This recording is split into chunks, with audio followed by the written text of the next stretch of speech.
Hi everyone. ఇటీవల అయితే మిల్లినియర్ ముఖేష్ అంబానీ కుమారుడు అనంత్ అంబానీ రాధికల వివాహ వేడుక అత్యంత వైభవంగా జరిగింది.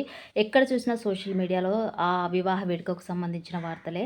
అయితే ఇదే క్రమంలో కొందరు ఏ విధంగా అంటే ఒక రిచెస్ట్ పర్సన్, ఒక పూర్ పర్సన్ ఫోటోలను మెర్జ్ చేసేసి ఈ విధంగా వీళ్ళు వివాహ వేడుక చేసుకుంటున్నారు, లేనివాని పరిస్థితి ఈ విధంగా ఉంది అని చెప్పి సోషల్ మీడియాలో అయితే కొందరు ట్రోల్స్ చేస్తున్నారు. అది ఎంతవరకు కరెక్ట్ అండి? ముఖేష్ అంబానీ గారు ఈ స్థాయికి రావడం కోసం ఆయన ఎంత కష్టపడ్డారో మీరు చూసారా? మీకు తెలుసా? లేదు కదా!